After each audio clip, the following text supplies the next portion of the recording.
Hello, so this is TRC again. So today let's talk about journaling our trades, right? So first I'll be taking you through the advantages of journaling every trade that you do actually take, right?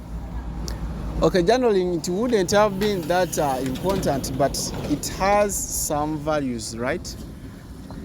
Because at first you won't see the importance of journaling trades, but as time goes on, as you come on journaling and then refining your strategy, you will actually see the advantage of journaling the trades that you actually take.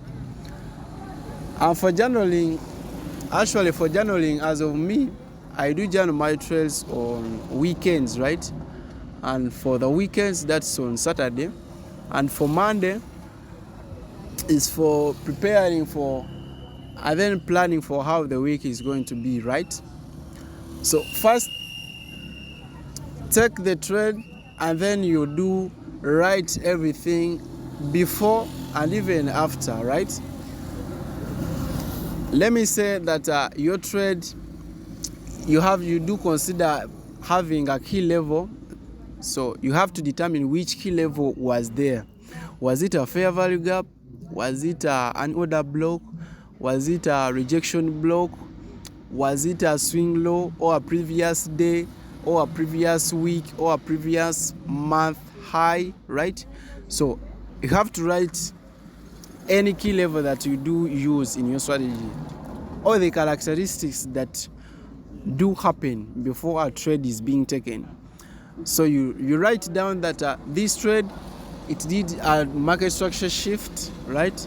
It had a break of structure, it had a liquidity sweep, it had a fair value gap, or it had an inversion, right? It had a CISD, right? You have to be writing all of those. So after that, and then you see that this trade, it actually hit the TP, or it had an SMT with a correlated asset, right? And then this trade, it never had an SMT, right? So after comparing all of those, and then you see that this trade that I actually took that actually had an SMT with the correlated asset.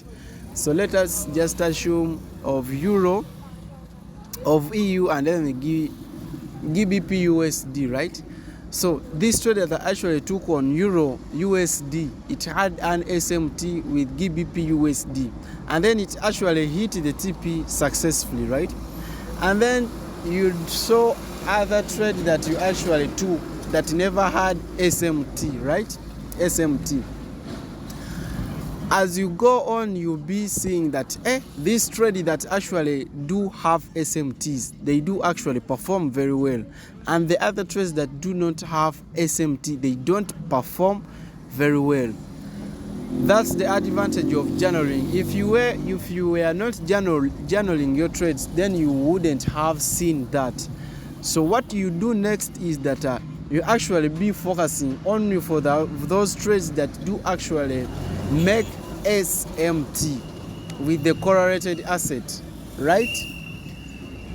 And actually there are even other characteristics, because that was actually just as an example, right? You see that after liquidity sweep, the trade went very successfully to the TP. Not it will be happening all of the trades that it will be a win, right? But you will see that the win rate that happens after taking a trade with such a characteristic, that it has happened oftenly, right? You'll be seeing that this trade, it actually do performs very well in most of the times, right? Because you have to expect losses, and that will be another chapter. For this one is majorly for journaling, right?